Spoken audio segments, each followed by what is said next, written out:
Hello, homies.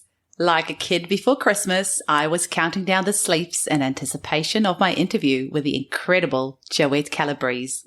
I feel like she needs no introduction, as she has passionately been working for 3 decades to demystify homeopathy so that the general public can use this incredible natural medicine to take charge of their own health. Homeopathy is constantly under threat worldwide, so the more we can work to get the public to rally behind homeopathy and use it for themselves, the better our chances of keeping this 200-year-old natural medicine alive.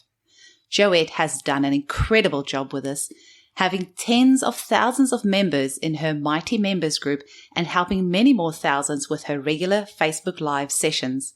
If you're new to homeopathy, your number one stop for information should be joettecalabrese.com. I'll post the link in the show notes. As she says in the interview, if you are unsure of what remedy to use for a certain condition, simply go to Google, type in the name of the condition, and type in Joette Calabrese after that, and chances are really good one of her blogs will come up with some information which you can use to treat yourself and your family with homeopathy. She's written her blog for 14 years, so she has a ton of information available. I also want to dedicate this episode to the legendary Dr. Robin Murphy, who sadly passed away on 17 November. He was an absolute giant in the homeopathic world with his insightful materia medicas, repertory, and lectures.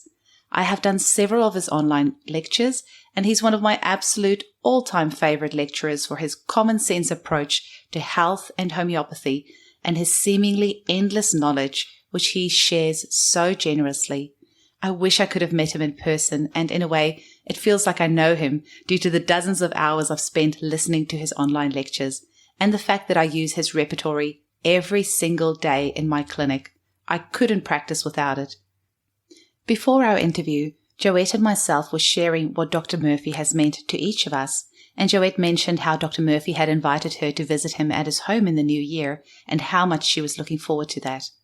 I know that Joette will agree with me that Dr. Murphy lives on every single day in every homeopath around the world who uses his materia medicas, repertories, and lecture notes to help our clients return to health. I have to apologize also that in true fangirl style, I was so nervous and excited about speaking with Joette that it wasn't until halfway through the interview that I realized my microphone was not plugged in. So I apologize for my poor sound quality in the first half of the interview. It gets better halfway through. So come along on this fun ride and make sure that you share this episode far and wide with your friends and family. Let's create a homeopathic revolution and take back our health. Welcome to the Homeopathy Hangout podcast, where we discuss all things homeopathy from around the world. And now, your host, Eugenie Kruger. Hello, homies. Do we have a treat for you today? We get to hang out with the one, the only, drumroll, Joette Calabrese. Welcome, Joette. Oh, for goodness sakes, you're so funny. Thank you for inviting me. This is fun. We've already had fun our first 5 minutes before we even began recording. Like I warned you at the start, I'm going to have like spontaneous squeals here and there because I'm just so grateful for your time and so happy to have you on. And I feel like we're two kindred spirits on a mission here, trying to empower families to use homeopathy in the home. Yes. But I wonder if we could kick it off, Joette, with you telling us a little bit about how you first were introduced to homeopathy and what's your journey been to discover homeopathy? Well, I have a couple of stories and I don't want to make this too long, so I have to choose one or the other because they intertwine. Probably the most poignant that I think many people would associate with was up until about my 30s, early 30s. I lived by taking over-the-counter and prescription drugs. It was just my lifestyle. And I had been plagued with allergies as a child, so I had lots of shots, testing shots and treatment shots. And I come from a big, fat Italian family, and several doctors are in the family. And so they were always good-heartedly trying to help. But what always ended up occurring was another drug. And so then also in my 20s, I married a doctor, and for 6-7 years, he basically what he told me to take, I took. And so we had a closet. It was actually a linen closet that was from floor to ceiling, just drug samples. There was no room for towels. There was no room for sheets. There was only samples of drugs that he got through his work. And so anytime I had a little of this, a little of that, I would just take it. It was the paradigm. It was the lifestyle. This was in Washington, D.C. And so I subsequently left that marriage, and cold turkey, I decided to stop. I realized I wasn't well, and I knew that I didn't know whether or not I'd be even more unwell if I stopped all the drugs, but I knew that the drugs were no longer helping, or they had never actually really helped. So that it was something that was not too difficult to figure out, but it was foreign to my thinking. There's no doubt about it. And I knew no one else who had done this. Mm-hmm. And so I just said, no more.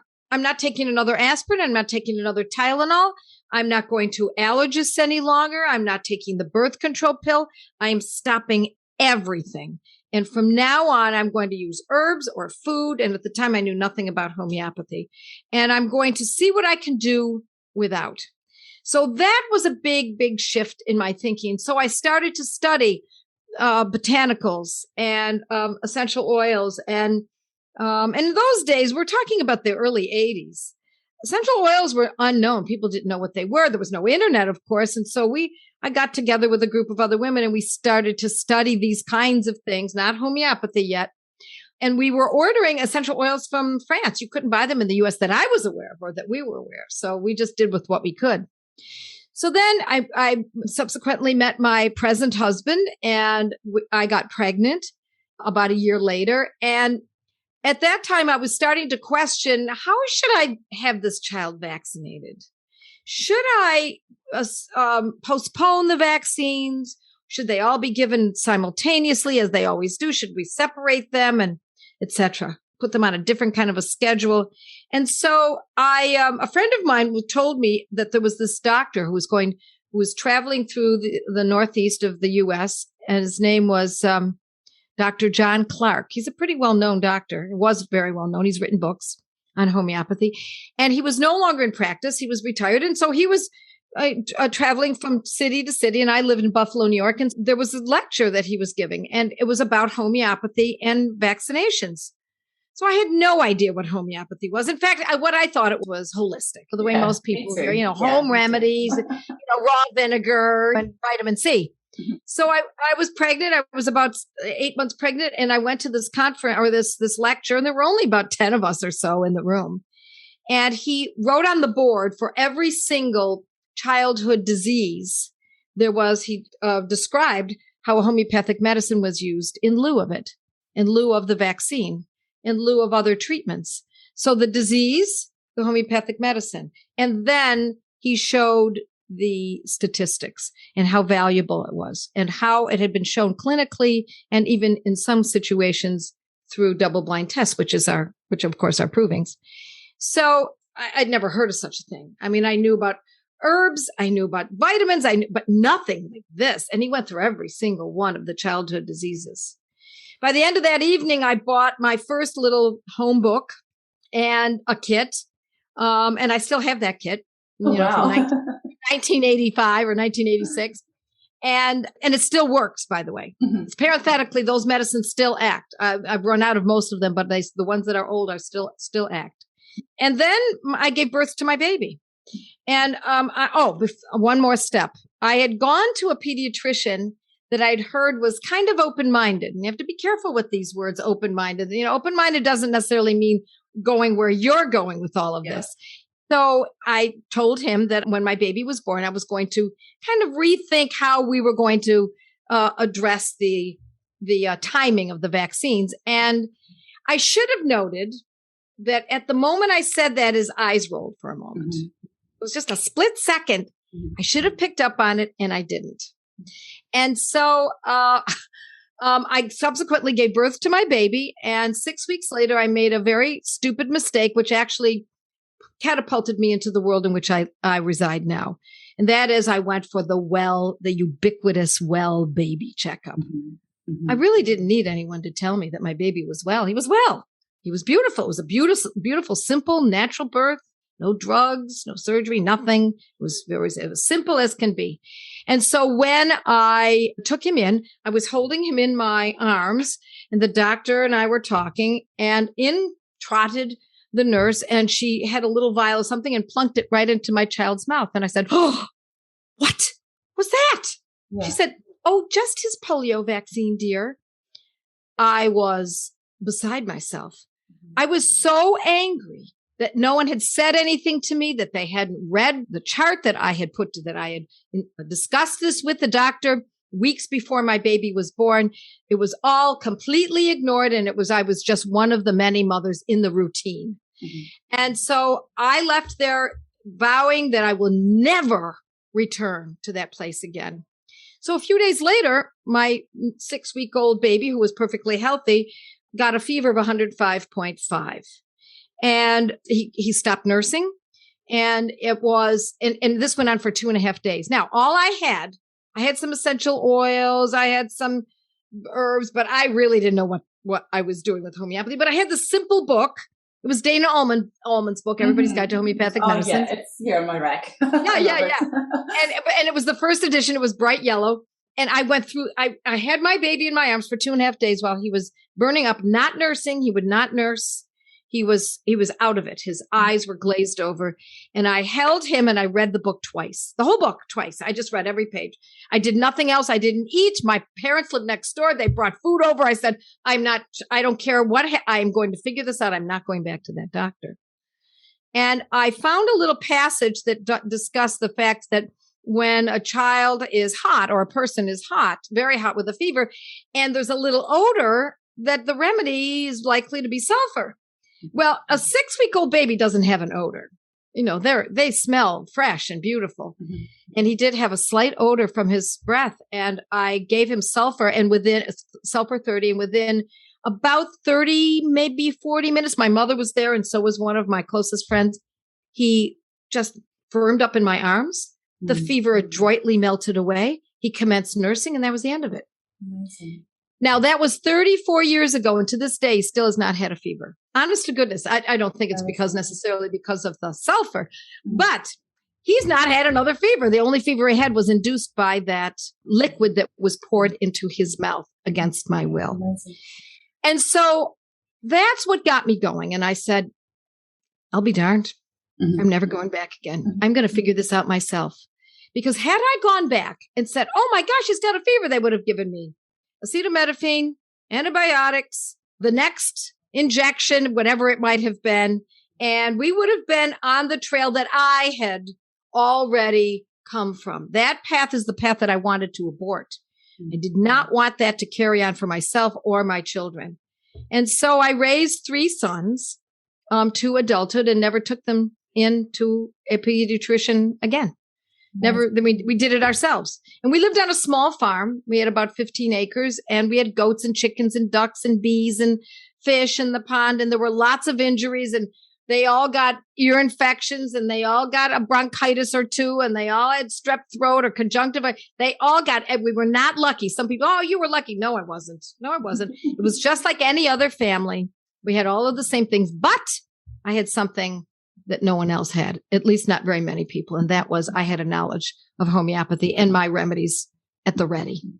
And so that's what set my life into gear. And having accomplished that, every year that passed that we didn't see, we were able to treat this condition or that condition, I celebrated. Mm-hmm. And now today, my children are adults and they love the life that they lived and as children. And it's a beautiful thing. It's a beautiful thing to behold. And anyone can do this, even if they'd started the wrong way. Even if people say, well, I already ruined it. No. Oh, nay. That's not so. Because I made all the mistakes in my my whole early life, from the time I was a small child into teenage years into my 20s. And then it was in my 30s that I decided that I was going to stop. But it doesn't matter what the age is. It doesn't matter how old we are and when we start. It can be done. Yeah, we can turn the corner at any time. That's such an amazing story, Joette. But, there's a little bit of sadness in there as well, in that 34 years later, not much has changed in the medical system. Oh, it has not changed. Here I am every single day in clinic hearing about mums saying, They force this procedure on me. They force that procedure on me. And unfortunately, it all starts the second you go in for that first pregnancy appointment. Yay, I'm pregnant, exciting. And you go to your doctor, and then they force this medical procedure on you, several ultrasounds, several vaccinations. And it starts so early on. Antibiotics and yes. It keeps going. Oh, yes. You have to be able to say, I think I can do this. My grandparents all four of them were immigrants from Sicily, and they came not knowing the language. They didn't know the culture. Their first few children at the top of the family were also born there. And then they came to this country, and subsequently my parents from each family were born here.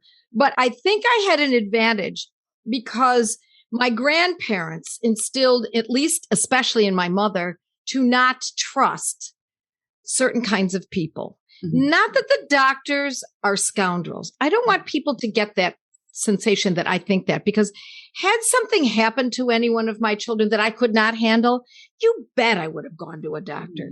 But I was able to handle it. And so maybe in that regard, I was lucky, but they were all the same things that everyone else I knew was going to the doctor for. Mm-hmm. I prepared myself, and that's what we must do. Absolutely. When you buy a house, you have to study what kind of mortgages are available. When you buy a car, you at least kick the tires, right? Mm-hmm. Why is it that we are so willing to give up our freedoms to modern medicine? When the more information you read, the more you realize there are a lot of erroneous ideas, a lot of mistakes, and a lot of scoundrels. There are scoundrels in the industry, and the doctors end up being the retail arm of the pharmaceutical industry. That's the way I read this.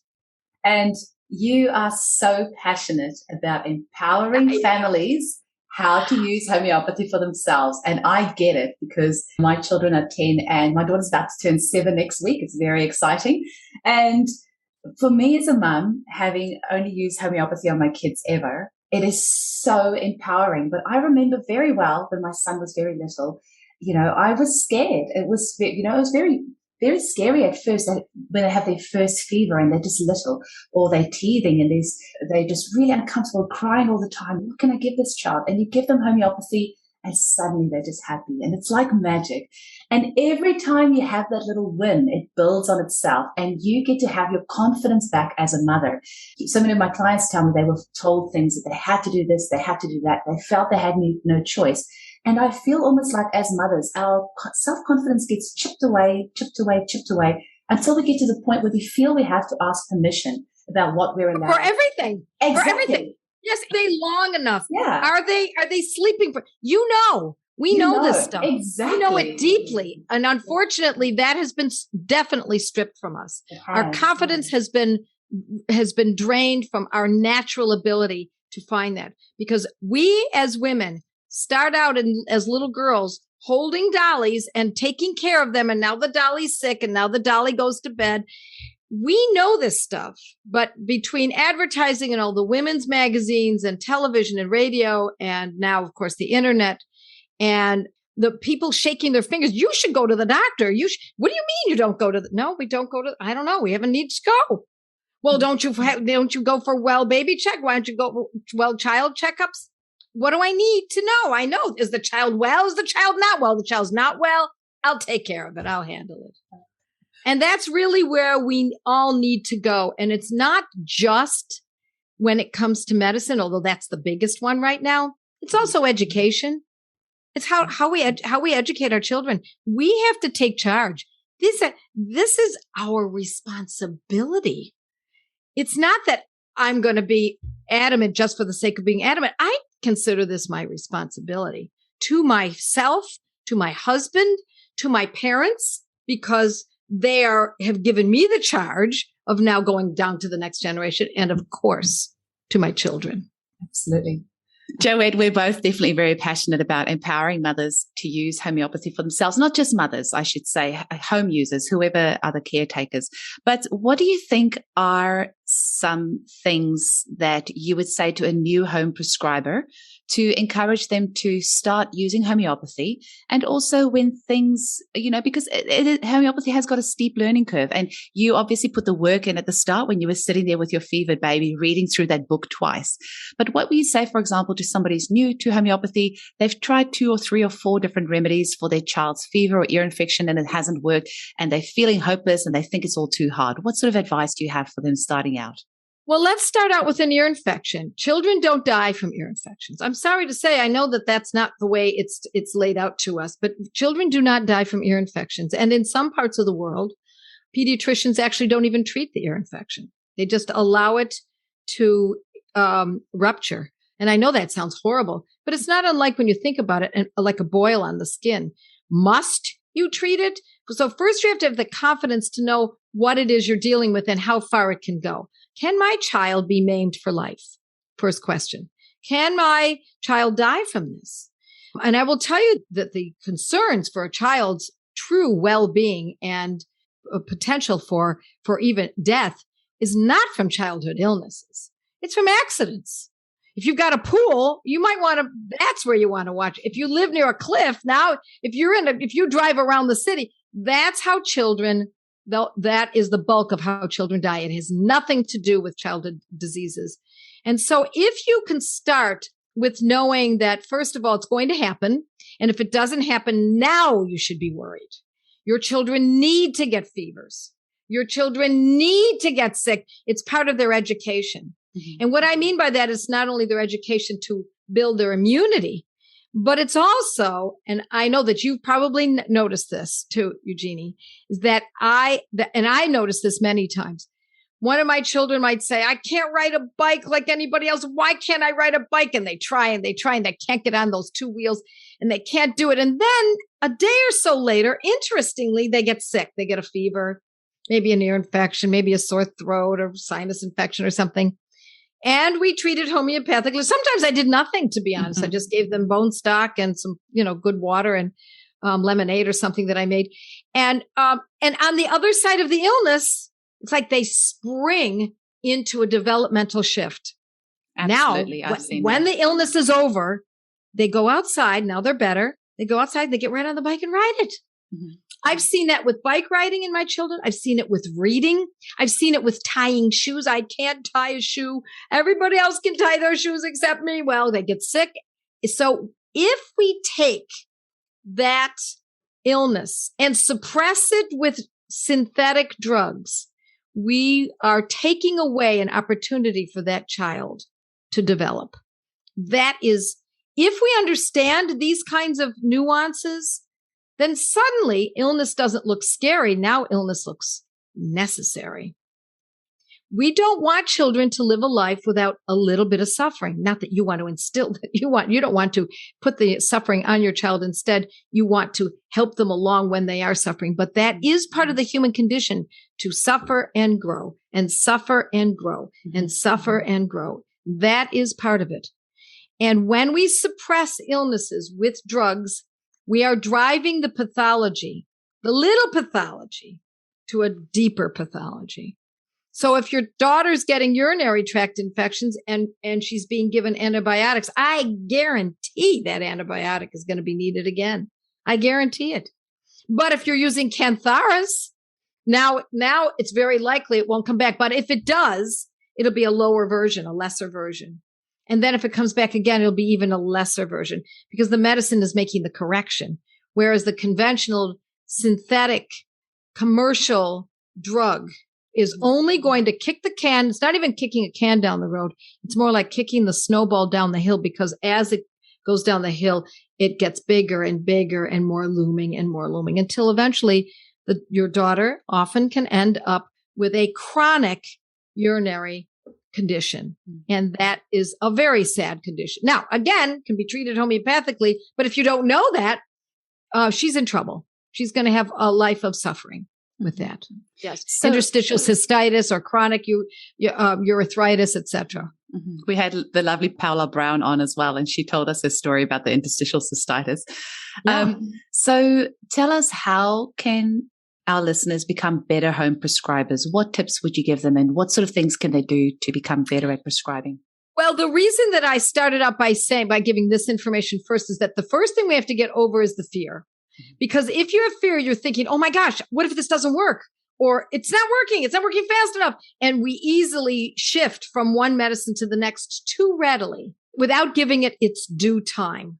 Some medicines take a little bit longer. So that's the first thing you want to do. And I also always recommend the book, How to Raise a Healthy Child in Spite of Your Doctor by Robert Mendelssohn. Excellent, excellent book. It was printed back in the 70s. He knew nothing about homeopathy, but that's all right. He knew enough about how you need to just relax and know that these things are normal.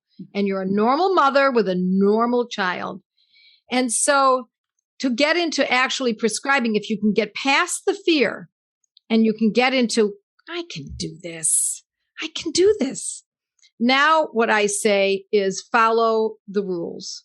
So when I teach on my blog, and I have been authoring this blog for close to 14 years, every single Sunday night it's put out. If you look up whatever the condition is, let's say it's shin splints, and you put my name, Joette Calabrese, I give you exactly the name of the medicine, the potency and the frequency. Fevers, Joette Calabrese, or whatever it might be, conjunctivitis, sinus infections.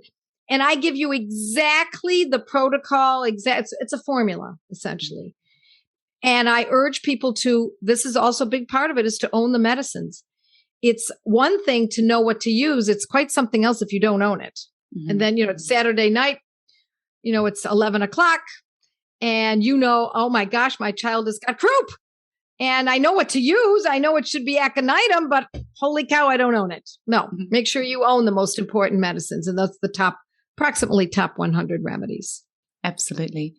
Now, you are also a big fan of the Banerji protocols, and I have a membership group as well with 770 mums in there. There's a couple of dads, mostly mums in there, who are all just so passionate about homeopathy and love prescribing, and they're all huge fans. And I posted in my group saying, eek, I get to interview Joette. What sort of questions do you want to ask her? And a lot of them just wanted to know about the Banerji protocols and how you first came upon that, because I'm assuming you were also classically trained and then discovered the Banerji protocols. Can you touch a little bit on that, and also how that's really helpful for home prescribers to use? Yes. Well, I'd been practicing classical homeopathy full time for 15 years, and I started to note that it wasn't as fruitful as I'd hoped. I mean, I got results, but they were long in coming. They were complicated, and they couldn't be reproduced. So I started to know. I studied also under Dr. A.U. Ramakrishnan from India, and we would meet. Oh, you got his book? Yes, yeah. Yes, yeah. You got to have that book. That's right. It's a very important book. And I studied with him for about 5 years in Toronto, and then New York, and New Jersey. And he had some protocols. And so, as a matter of fact, he presents them somewhat in that book. Mm-hmm. And that's what opened my eyes. But I also was starting to note that I was coming up with some protocols. It was not that difficult to figure out that time and again, a high fever was belladonna. That is not classical to say that. That is very specific to the condition. So I organized several of them. I was desperate for books on the subject. And I did find a few books on it, but then I was teaching at a local college. I was teaching nurses, teaching homeopathy. And one of my colleagues came to me and said, have you heard about these doctors in India who see 100 patients per day? It's a father and son team, and they're curing cancer. I said, 100 patients per day? As a classical homeopath, that's impossible. You're lucky if you can do 6. And so, I said, oh, well, I didn't say anything. I'm just thinking to myself, that doesn't sound, somebody must have misunderstood the information. Added an extra 0 there. Right. Yeah, exactly. So, and then I heard it again a couple of years later. And I said, oh, for goodness sakes. Now, the colleague who I had talked to about this originally knew the Banerji. He was an Indian homeopath, and he brought the Banerjis. They said he was going to be bringing the Banerjis into Buffalo, New York, my hometown, and they were going to be speaking at our college because they were speaking at the NIH, believe it or not, Anderson Cancer Institute, Roswell Cancer Institute. So the Banerjis did that on a regular basis. They would teach doctors how to use their methods. And so he said, I'm inviting you to join. I said, look, just do me one favor, please. make sure I have lunch with them. I really want to get to know these two people. So we arranged it. We had lunch together, and Prateep and I, the younger one, really just hit it off. And I asked if he would mind if I could go to his clinic and observe.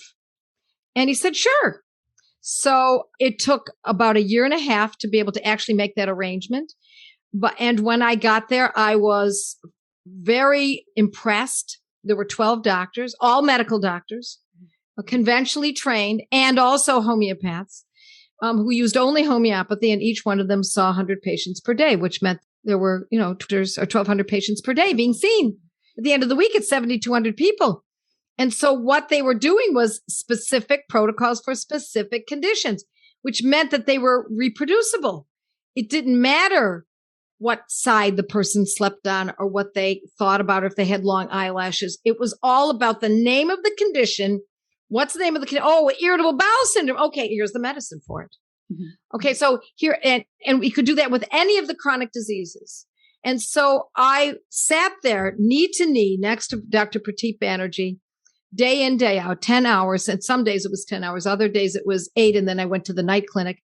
And there was a train of people throughout the entire day. I did it for 13 weeks, but that wasn't enough. I thought I was only going once, but I went 8 times, 8 years in a row. Wow. And I sat next to them and observed and recorded absolutely every single case that I saw. And I wrote it down, came home, collated it, organized my notes, put it all together, and then started to teach it. Because after having taught homeopathy in people's homes, in schools, in churches, and in clinics, in the college, every time I taught it, I was assigned to only be able to teach about acutes. I could never teach. People would often ask me, what about eczema? Oh, well, eczema. Now that's a complex situation. And that's what people really wanted to know, because they weren't suffering from acutes every day. They were suffering from these chronics, or at least their family members were. Now I had something that I could teach to parents, to mothers. I say mothers and grandmothers. I realize there are men out there. And I also realize that there are plenty of women who don't have children, but they're a mother to someone. They're a mother to their pets, to their livestock, to their family members, to their community, that we're all acting as mothers because that's our instinct. And so that's what really spurred me on. The moment I got back, I put together a course. And it was very rudimentary because I had only been there one time, 13 weeks every day, but nonetheless, it was only one round. Then when I went back the second time, I did it again and again and again until finally I really fine-tuned it. And I collected close to 8,000 cases. Wow. Which means that I observed and recorded and wrote them all down. I had writer's cramp. I went through many pens and many books, notebooks, writing this all down. And then I put together these notebooks of this information. And that's what I teach on my blog. If it's simple enough, it's more complex, then I teach it in courses, online courses. And now I have our academy that we just launched a couple of months ago, so that it is much more in depth. Mm-hmm. So that is what gets me going every day in the morning. When I wake up, this is what I want to do. Mm-hmm. And you have so many places where people can go to educate themselves about homeopathy, because you've written a book, you've got online courses, you have speaking engagements, you have your excellent Monday night lives on your Facebook, which is just so fun. And you have your incredible podcast, which I've been listening to for a couple of years. It's actually funny. I had a Facebook memory come up just yesterday of me 2 years ago, busy pruning the grapevines. And or I was doing something on the farm, and I was like listening to Joette's podcast while I'm busy pruning. And so you've been with me for a long time in my ear holes for hundreds of hours. I'm so glad you shared that with me. That's so nice to hear. Yeah. It's great. Yes. It's good to get that feedback sometimes, because, you give so much, and getting that appreciation back, knowing what a major difference you're making in people's lives all around the world is really good, because I know it's fuel to the fire. It keeps us going. Hey, and you've made such a huge difference. So what are some of the places that people can engage with you? I guess we'll just put all your links in the show notes, but what's well, the podcast is nice, as you said, because it's easy to listen to. Now, I used to record those podcasts. Now I've hired someone to do it, and it's Kate, and she does an excellent job. And we often ask those who have had good experiences with homeopathy and even not so good experiences. We want all of it. We want to know what goes wrong and how to deal with it, to be interviewed by her. And we've kind of put it on hold for a little while, but there's still so many of them. We recorded them through the years. So that's nice because you can listen to it on any device, and you can still be pruning your grapevines. your grapes. Yeah. And making bread or mowing the lawn or something. You can still be doing those kinds of things. And then the podcasts are really just for listening and jotting down. I don't give any particular protocols for that. But in the blog, that is really an opportunity to get whatever it is that's going on, as I said, in your life, and just all you do, you can either go to my website and look it up on the blog, or you can just use my name, Joette Calabrese, and then the name of the condition. And I also give where it can be purchased. Now, you're in a different part of the world. Depends on where someone lives, where it can be sent. But I also have to say, and I think this is important for people to understand, I do not take any kickbacks. So even though I send people to Amazon, I'm sorry to say, sometimes it's the only place to be able to purchase it, or directly to the pharmacies, do not have an affiliate program. And I want people to know that, because if I did have an affiliate program, I might say, these are all the medicines you need for this condition, so that you would click on it, and then I would make a kickback on it. Mm-hmm. And the reason I make a point of that is because that's the paradigm that is intact in our world today. So I want people to know that, because when they see it, they go, well, she's getting a kick. No, I'm not getting a kickback. So that's, so what are some other sources? You don't even need to go to my website, although you will get a lot of information there if you just use my name and any condition, because I've written for many other blogs. I've been in many podcasts. I've been interviewed time and again, and you'll find me in many different resources. So there are things that never even made it to my website. Articles that I've written for Wise Traditions, which is the Weston A. Price Foundation's journal. I had a column there for 11 years. And you'll find plenty of information just from that column alone, called the Homeopathy Corner. It's actually, that's what I always feel as well for home prescribers. There's so much information out there. If you want to empower yourself with using homeopathy and taking back your power to treat your family yourself with natural medicine, it's all online. It's all there. There's lots of reputable sources. And like Joette said, just pop her name in there in whatever condition. And we actually found a great protocol that you did for molluscum the other day, because we seem to be having a lot of molluscum here in Perth. Really? I don't know if it's worldwide, but for children mostly, yes? For children, yeah. And we have a area here called Karratha. And I don't know if it's because of what it is up there, because it's really hot. It's 40 degrees for several months in a row. I don't know if that's why or what it is, but there seems to be just so much molluscum over there. And I was very happy to find that you had a protocol for that. We have used the nosode in the past, and we've used carcinosin, and Patricia Hatherley was saying that lacumanum is supposed to be a good remedy for that. But yeah, we've discovered your protocol, and a lot of the mums in my group are now using that. So we'll give you some feedback on how we go. Yeah. But the beauty of the Banerji protocols is that there is no promise that it is 100%. Mm-hmm. And if you get a hold of the Banerji protocol book, in the beginning of the book, they explain that in the first line that they suggest for a particular condition covers about 80 to 85% of the population that has that condition.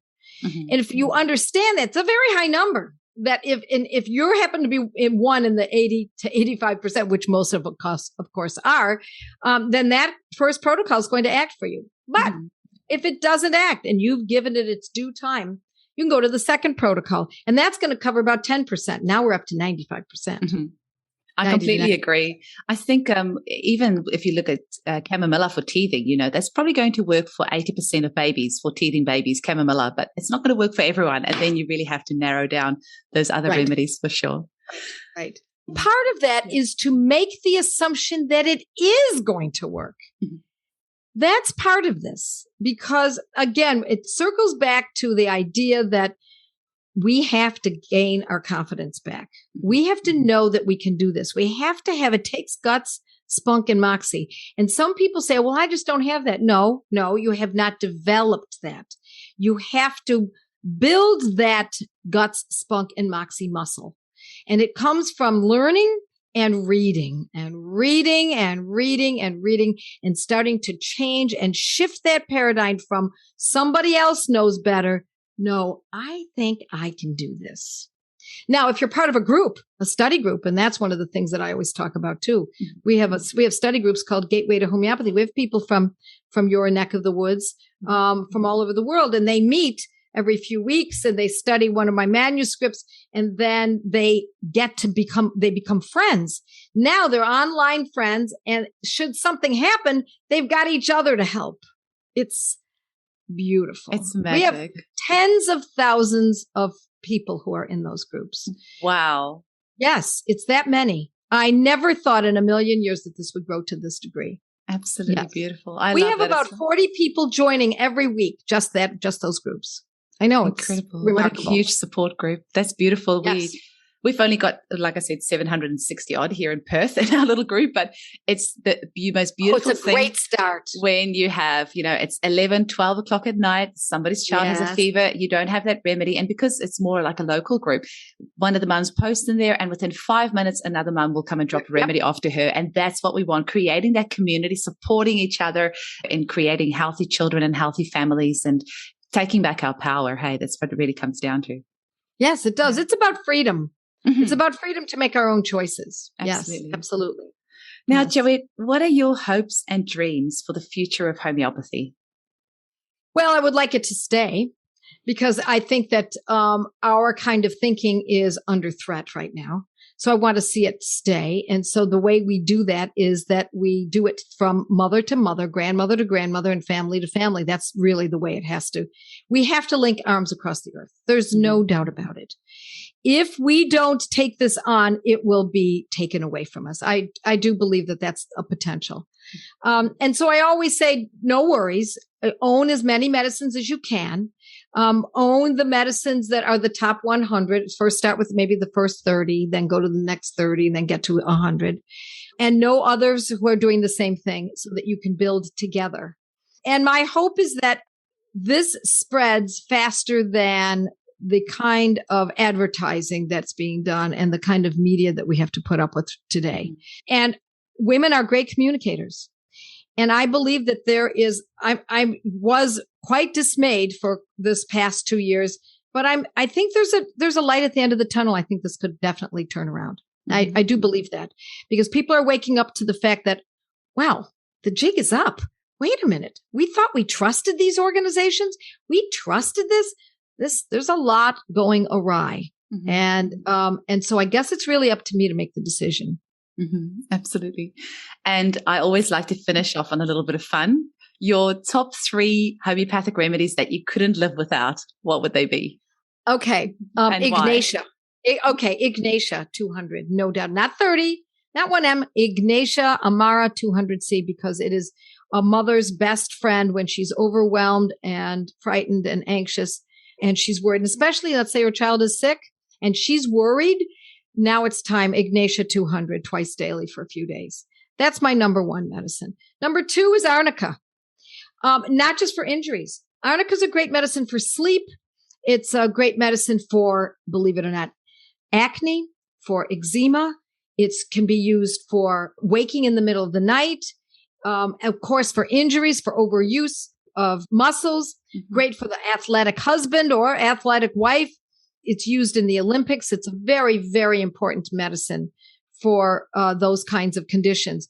But it is also used for even eyesight. The way this medicine works, what is written in the Materia Medica is a drop in the bucket. It has such a sweeping ability. It's much grander than what is written in most Materia Medicas.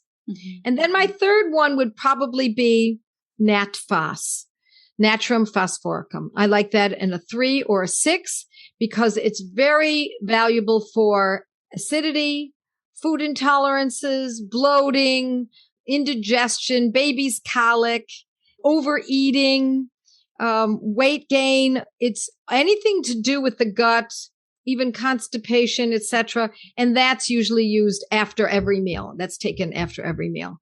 And that can be used for many months until you start seeing some advantages. So between those 3, I love that you asked me that. That's one of my favorite questions too. Start with those three. But then there's our Arsenicum album, and there's Belladonna. There's so many. That's why. Amica, and these beautiful names, these beautiful Latin names. Because we don't have any made up names. Our names are real. The names of these medicines are the real thing in botany or the periodic table or wherever it might be from. In Latin. Yes, exactly. Yes, in Latin. And it just shows again, I mean, you are so dedicated to learning your materia medica. Like you've just rambled off a few things there for Arnica and Ignatia and for Natphos that I didn't even know about. But Ignatia is certainly such an amazing remedy. I often prescribe it for mums when they're weaning their children. You know, it can be, especially when it's your first and you're weaning. It's hard. It's so hard. Like, it's so hard. And when you can use Ignatia, because it's also for that loss of a bond, you know, that disappointment and grief. And when that bond is sort of breaking, when that child's going off to childcare for the first time, or you're stopping breastfeeding, that journey has come to an end. Using Ignatia for mother and baby is just so amazing. Like, there's not another medicine on the planet that can offer support on that sort of level for mother and baby. Nothing synthetic. It's not expensive. It all makes so much sense. Yeah. It makes so much sense that it's almost hard to believe. Right? You have just finished us off on the most beautiful saying there. Yes. It's so good. It's almost hard to believe. Exactly. But yet in your core, there's something that resonates and tell you, yes, this feels right. Yes. Yes. Thank you so much for your time, Joette. This has been a dream come true getting to chat with you. And I wish you all the best, and just keep doing your amazing work and inspiring all of us. And you keep up your great work too. I love what you're doing. I've been following you since you contacted me. So thank you for inviting me too. Well, thank you for inspiring me to do this. I really appreciate it. And thanks so much for today.